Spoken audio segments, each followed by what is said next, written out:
Special thank you to our sponsor, iGenX. iGenX isn't just a small business. It's a powerhouse ally ready to tackle your agency's toughest tech challenges head on. Specializing in low-code, no-code solutions, advanced analytics, and project management, iGenX is your go-to partner for both federal and commercial projects. But what sets iGenX apart? As a Salesforce Summit-level partner, the company brings unparalleled expertise across the entire Salesforce ecosystem. From MuleSoft and Einstein and Tableau, the expert teams at iGenX don't just build solutions, they engineer them, crafting robust data pipelines and creating stunning visualizations that drive real results. At iGenX, success isn't just a goal, it's a promise. The team is dedicated to delivering measurable benefits that transform your operations. Ready to partner with iGenX? Contact the team at info@igenx.com, spelled info@eigenx.com. But I think that marketing has now been democratized or has become much more accessible to mid-size and small companies like ourselves, where you don't have to spend millions of dollars to create brand awareness. You don't have to be, the company that everybody knows with all those ads at Dulles Airport, right? That's probably millions of dollars. Yeah. But because of technology, because of social media, because of the internet, marketing and branding has now become much more accessible. And I think it's much more doable. It's not very expensive if you know what you're doing, if you're really putting your mind to it, and you have a good team. Welcome to GovCom Unfiltered, where your journey through the labyrinth of federal contracting begins. I'm Alexa Choi, your guide and host on this epic adventure. Here, we dive deep into the heart of government contracting, shedding light on the heroic tales of those who navigate its complex terrain. Our mission? To bring you closer to the action, revealing the critical steps, triumphant victories, and occasional pitfalls that our intrepid adventurers face. Your journey into the world of government contracting starts now, and we could not be happier to have you with us. Let's embark on this adventure together.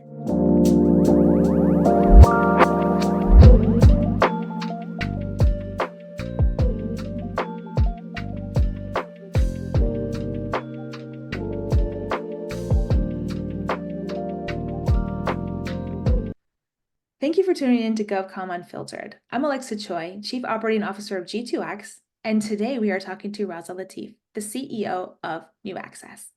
All right, Raza, thank you so much for joining. I'm definitely excited to talk to you today. I know you are a big personality in government contracting space, and I can't wait to talk to you about all of the things, and specifically personal branding, of which I think you are a leader in this area. I don't know if you think that, but I definitely think that.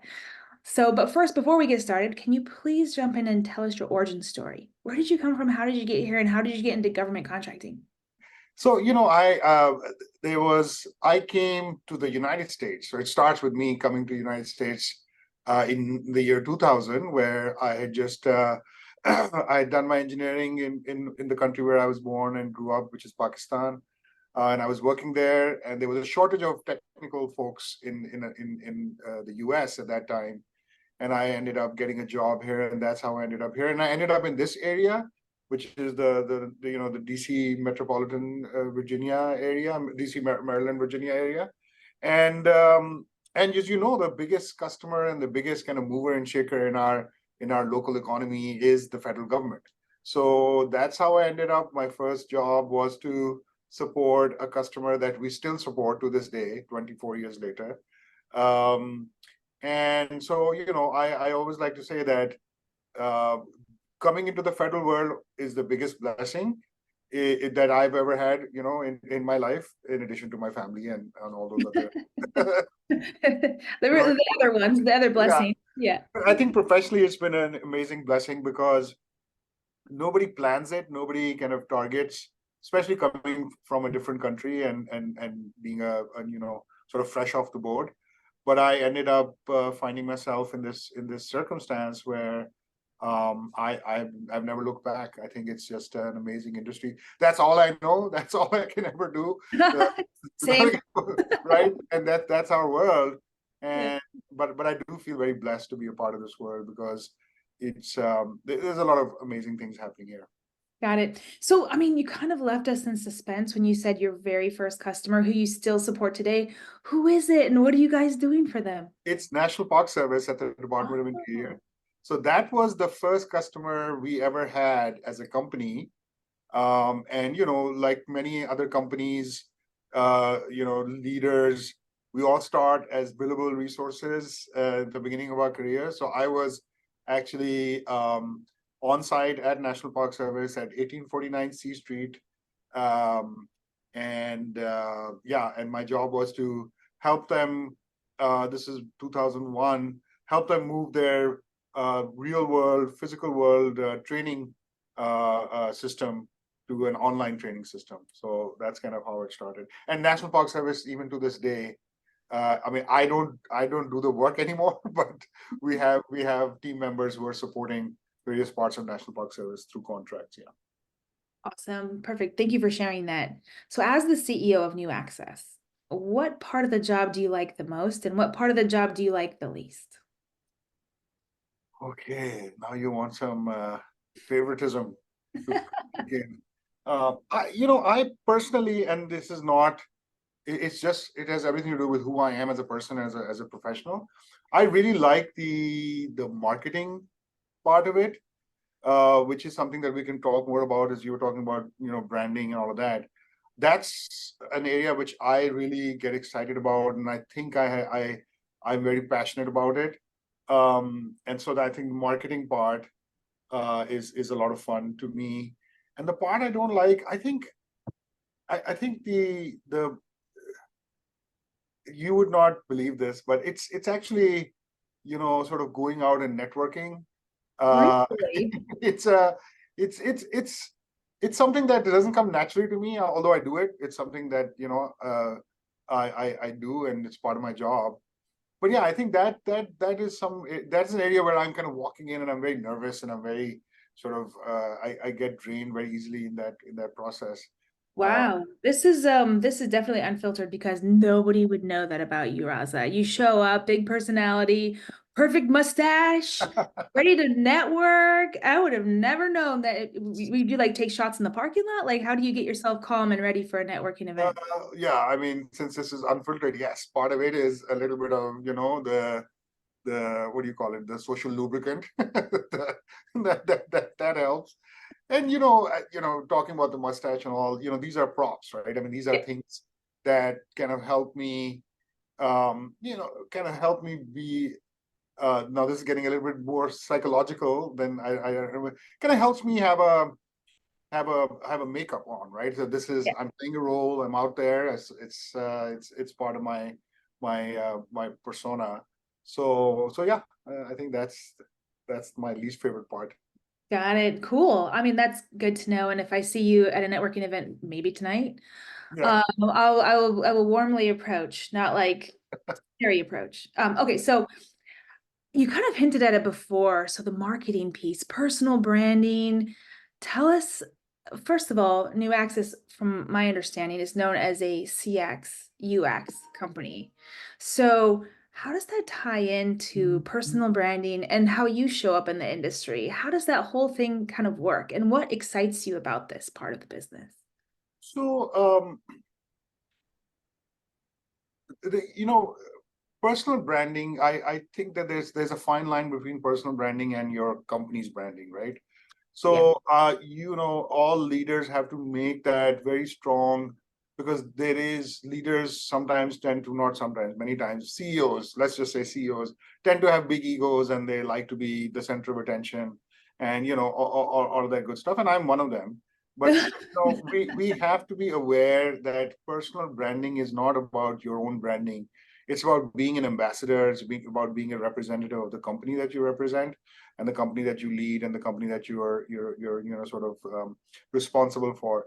So I think I want to make that distinction, that personal branding needs to have a very clear connection to the company's branding, Right. because otherwise, and I'm talking about LinkedIn, right? I'm talking about the professional kind of marketing outlets, your LinkedIn, the panels that you're speaking on, or events that you're going to. So you have to make that distinction, because for your personal branding, you want to use Instagram, or you want to use, Right. which is fine too, but that's a byproduct. So I think branding is important for a company because it is a very, very competitive landscape. I think marketing was not traditionally considered something that GovCon companies do, Right? especially the small to mid-sized ones. And I remember when I started doing this, it was like, oh, marketing is, although as much as I was passionate about marketing, it was not something. But I think that marketing has now been democratized or has become much more accessible to mid-sized and small companies like ourselves, where you don't have to spend millions of dollars to create brand awareness. You don't have to be, the company that everybody knows with all those ads at Dulles Airport, right? That's probably millions of dollars. Yeah. But because of technology, because of social media, because of the internet, marketing and branding is now become much more accessible. And I think it's much more doable. It's not very expensive if you know what you're doing, if you're really putting your mind to it and you have a good team. So yes, I think it has become very critical, very important. I think the customers from 20 years ago were not tuned into these marketing channels, were not to, the first lesson I ever got 23 years ago from a senior partner at Accenture Federal was that people buy from people. And the point he was making was that, you have to show up, you have to be in their room, you have to walk the hallways, which is still true. But I think a lot of that has changed to the point where a lot of good leaders on the customer side are also tuned into these networks, and they are getting a lot of they're forming their opinion, or they're forming their idea of trust on various players in the industry through those channels. And also they are very savvy users who can tell what is real and what is not real, right? So this is not like social media is not a place where you can just go and say, I'm going to exaggerate, or I'm going to but I think the good thing is that it's now available to us. Right. And people who are still stuck in that rut that, oh, this is not for GovCon, they Right. need to step back and reassess, because marketing is very important now in our business. And Raza, it's interesting that you bring this point up because I feel like the big change happened right around COVID, because Yeah. I was one of those BD capture folks badged into 6 different agencies, and I would go and do the things that we all do in this industry, walk the halls and whatnot. But then during COVID, everybody went home, right? Yep. And kind of in a quickness. Yeah. So I think small businesses and mid-sizes were trying to figure out, well, how do we get in front of our customers? How do they know we exist? Yeah. So I think that was probably what put the government customers on LinkedIn more. And then of course we showed up for it, right? Yeah. Yeah. Yeah, and once again, like COVID accelerated work from home, I think it accelerated this new paradigm of marketing as well. That people were already doing it. I mean, we were involved in it. There were certain customers who were involved in it, regardless. Before COVID, they were kind of tuned into these networks. But with COVID, everybody had to do it, and now it's become like the standard thing. Yeah, for sure, for sure. Well, let me ask you this. NuAxis has graduated from the small business programs and is now competing in what we lovingly call mid-market. And a lot of folks call it, the desert of of sadness, or like there's all kinds of things that we consider mid-market, because ultimately you are competing with all of the big companies and you have to niche down or niche up and partner specifically, and there's all these ways of approaching it. But how did you, as a CEO and a leader, prepare the company for that change? And what are you doing now to sort of make sure that you are where you need to be and competing as you need to be with some of the bigger companies? Yeah, it's very tough. It's extremely tough. And the jury is still out that, whether we have succeeded or not, because, we've been preparing for it. We are still moving in the direction of trying to win full and open, competitive contracts. I think in terms of preparation, you have to, these are kind of cliched things, but, your process, especially around capture, business development, proposals, has to be well defined. It has to be, structured. Usually entrepreneurs, founders are not very structured. I'm making a lot of these generalized statements, and I hope people don't get mad at me. But I'm not very structured. I'm not very organized. And that's a good thing for a small business, right? Because you're you're going after a lot of things, and your kind of heroics are kicking in, and you're able to. But that's something that becomes a problem in the mid-market stage. So I think the process has to be very well defined. It has to be it has to be properly resourced. I think that's one thing. Second thing is that you need to have a very clear value proposition, because for anyone, and you have to have a clear value proposition which is distinct, unique, because the you're competing with the large companies, right? So the large companies are known for a lot of things, and they have lots of heavy BD resources. So in that scenario, you need to have so you mentioned CX and human-centered design is something that I personally am very, very passionate about. I've always been very passionate about it. And I think about 5 years ago, we decided that we as a company need to really build ourselves around and invest in that capability, which we did. And I think that gives us, that sort of clear value proposition. So yeah, your process needs to be extremely well defined and well run, not only just defined because you can define it on paper, but it needs to be running like clockwork. And two, you need to have a very clear value proposition. And I hope that's enough, because once again, we don't know. We'll know 3 years to 5 years from now if we were a success or not. I think I feel it. I can feel it, in the air. But we'll get there eventually. Yeah, I thank you for that, and I appreciate. I think it's Aristotle that said, like, the only thing that you should know is that you don't know, right? Yeah, well, that's for sure. Yeah. That makes sense. But I guess the next question I wanted to ask you is, when it comes to a doer-seller model, what are your thoughts on that? And I'm going to explain it just really quick so everybody that's listening can understand what I mean.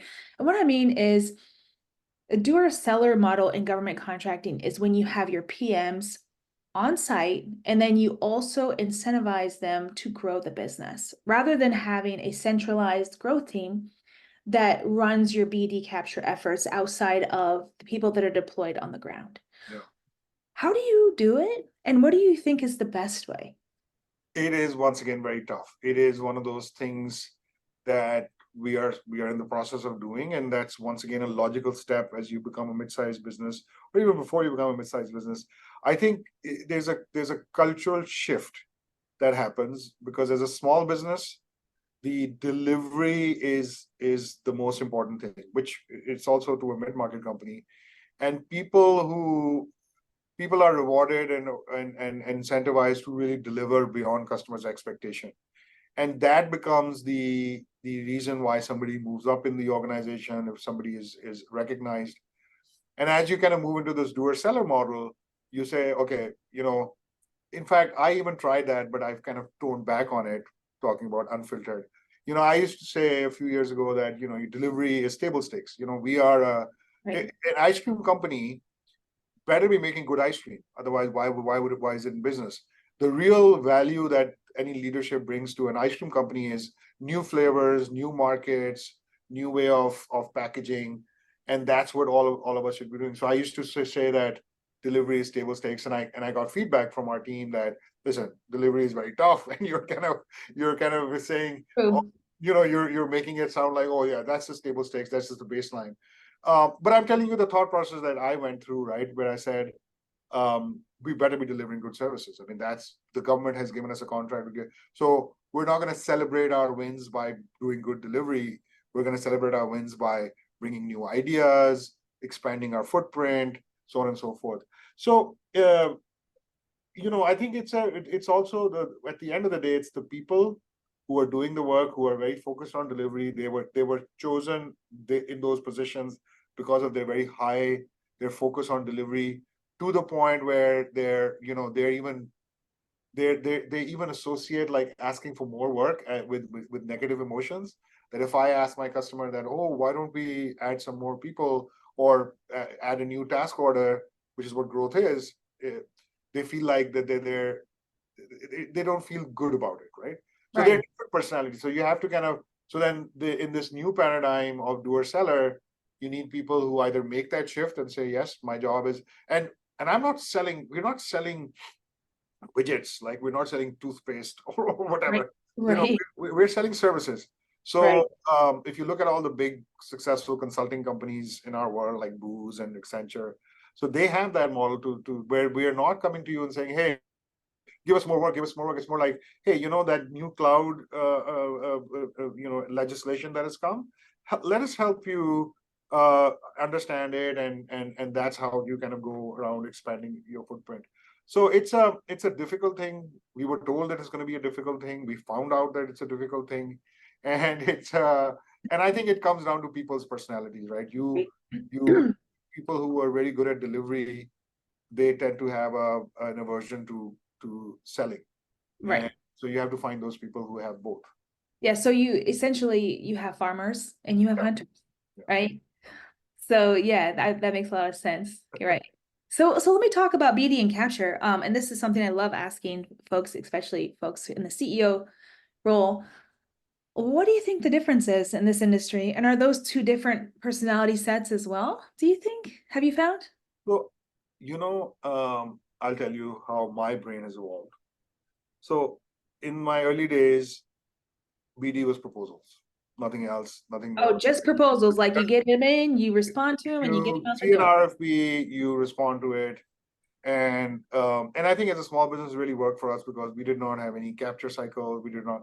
So we spent a lot of energy on proposals, and we delivered some good proposals that help us win the work that we And also, let me just point out really quick here, you won. Yeah, without capture. we did. And there are stories that I can tell about those wins. And but they also spoil you, right? Because as a small business, you get away with it, and then you say, oh, it happened at DOL or it happened at DOI. So you have to be mindful. So I'm just telling you the evolution of my brain, right? So it was proposals, BD, it was proposals. Then we said, okay, it's proposals and solutioning, right? So that's Then we said, no, BD.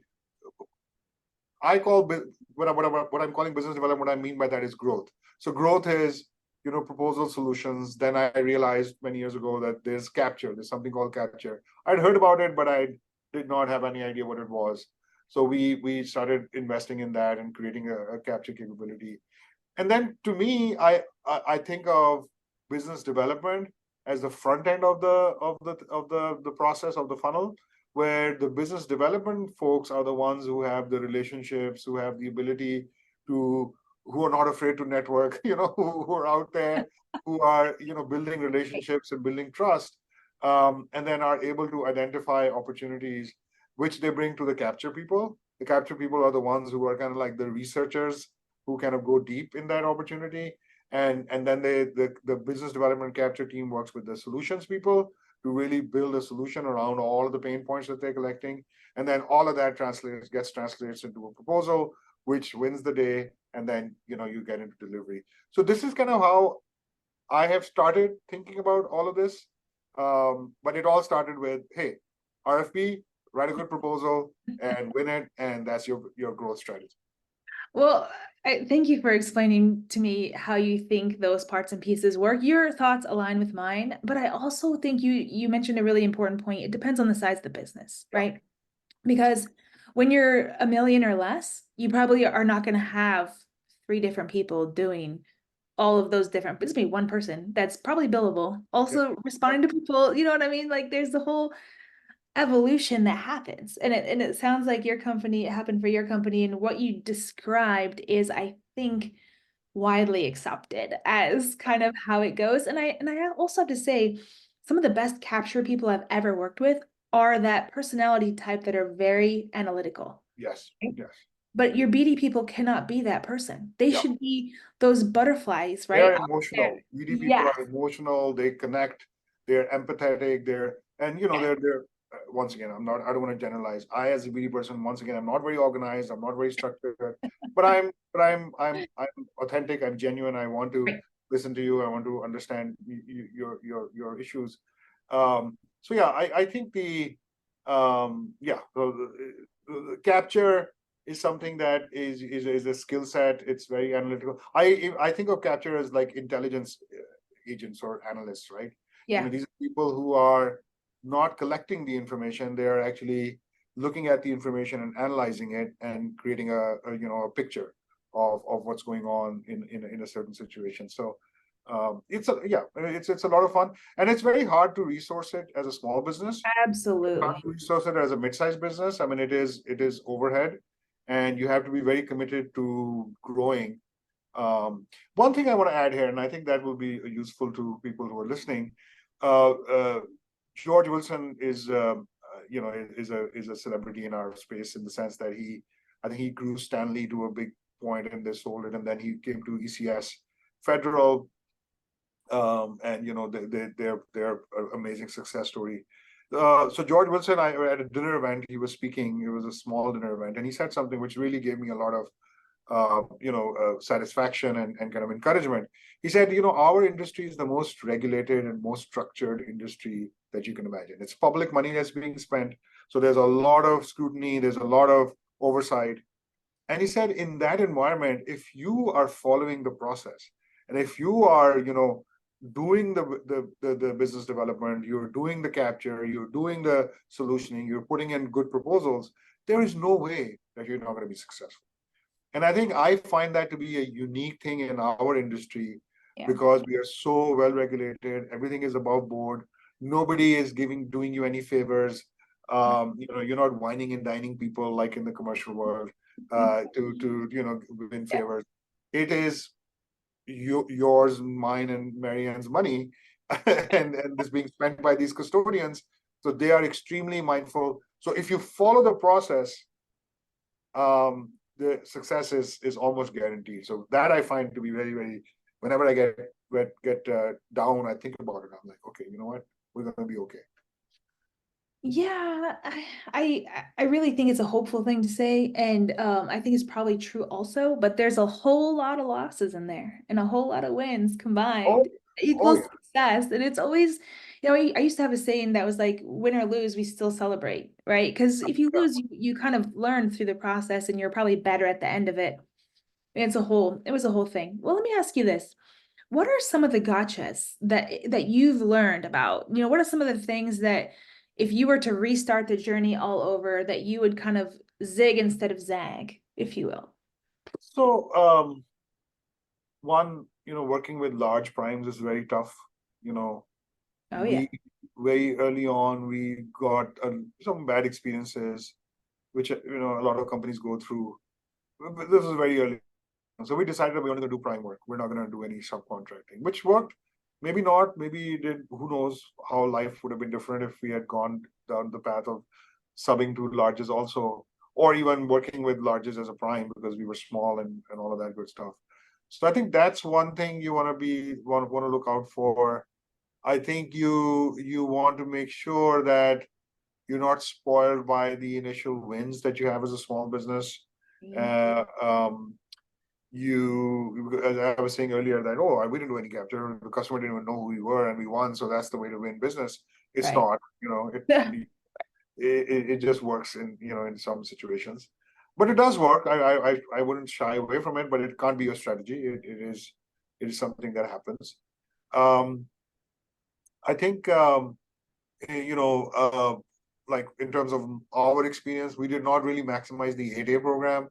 So when we graduated from our 8A program, we hadn't done much with it, which resulted in us being a smaller company, but it also became a good thing in the sense that we were not reliant on 8A when we graduated from 8A. So we were able to, sort of move things into the small business program.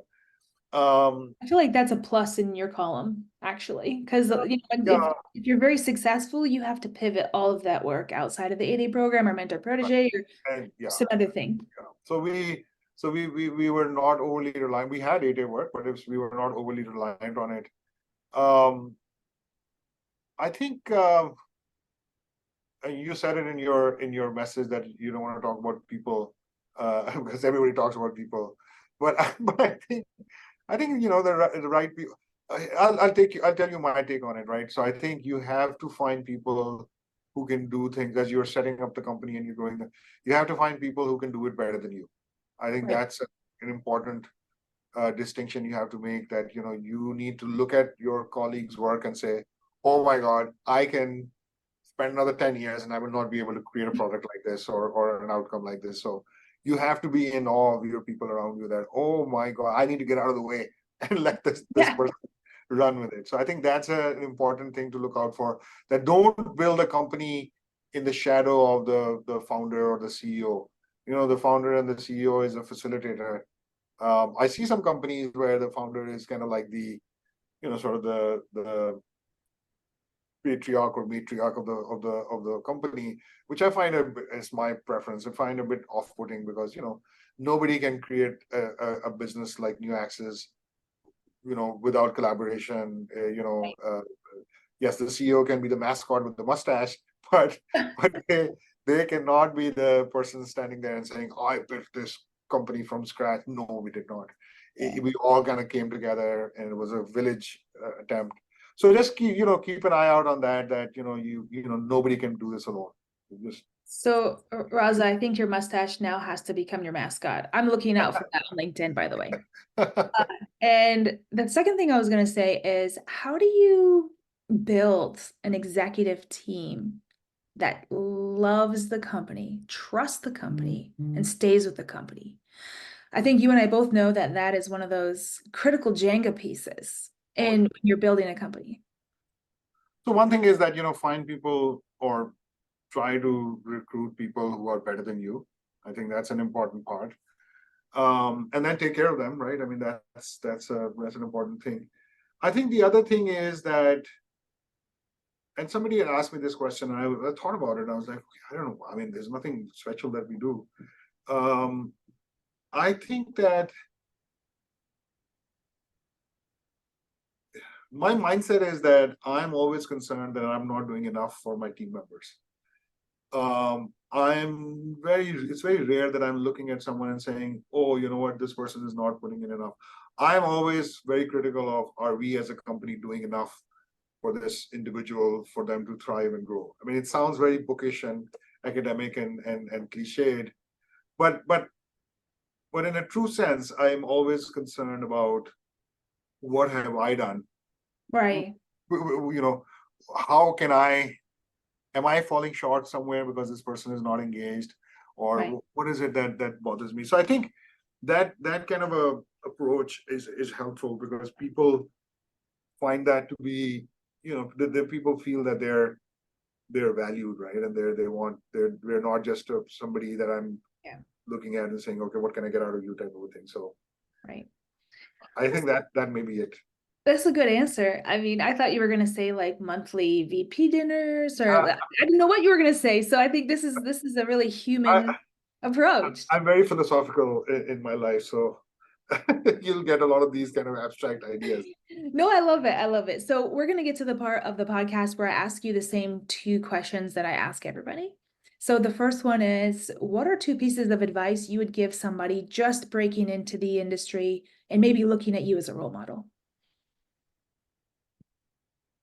I think one is prime contracts. Really, That's a great one, actually. When you were mentioning that, I was going to say, yeah, double down on that. Let's be tactical. Yeah, just go. There is all of this lure, or a lure of I know this person at XYZ, and they're gonna give me a subcontract, and I will get started and I get past performance. Yes, that is past performance, but it's really staffing and not really involved in creating solutions. The customer also, I think that first thing is to really double down on prime contracts and go all out for that. And two, I think the marketplace is very very competitive. It's very, very, I wouldn't say it's almost saturated. So I think it's very important to have a clear value proposition. A lot of small businesses, when you're starting off, you're like, you know what, people sometimes open their pitch by, I have an 8A and I'm a small business and I'm a hub zone. Yeah. That's not enough, because there's 1,000 hub zones and I don't know how many 1,000 8As. So it has to be, hey, the president's management agenda is requiring us to do this, and I have a solution, or we have a solution to kind of address that. So yeah, double down on primes and have a very clear value proposition. Those are fantastic. I was at an RFI town hall last week where the government was the entire panel. And that was the first thing they said was do not lead with your socioeconomic status. We do not care.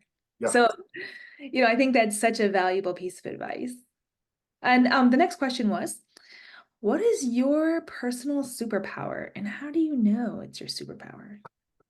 Oh, I saw that. Yeah. So I think my personal superpower is that I know that I don't have a superpower. I think that is, I thought about it. I was like, you know what? I do not have a superpower. And I think what it leads me to kind of say is that I think self-awareness is very, very important. Oh, for sure. And you have to, in any situation, especially as a leader or CEO, you need to have a very good understanding of what you know and what you don't know. And so I think, my superpower is that I know that I don't have any superpowers. Well, thank you so much, Raza. You don't have to go yet, but I just wanted to say thank you for taking the time today on this podcast. I really appreciate the opportunity. And I think our GovCom Unfiltered folks will appreciate the conversation as well. Well, thank you for the opportunity. When I heard about this podcast, I thought, I hope I get to be on it. And I'm so happy that you reached out, and I'm really looking forward to engaging with more people through this podcast. All right, perfect. Thank you, Raza. As we draw the curtain on today's chapter of GovCom Unfiltered, I want to thank you for joining us on this remarkable journey through the intricate world of federal contracting. I'm Alexa Choi, and it's been an honor to navigate these stories of courage, innovation, and resilience with you. Until we meet again, keep pushing boundaries, exploring new horizons, and making your mark in the government contracting universe. Farewell for now, but not forever. Stay tuned for more adventures that await in the next episode of GovCom Unfiltered. Safe travels on your path to greatness, and remember, we are all on this journey together.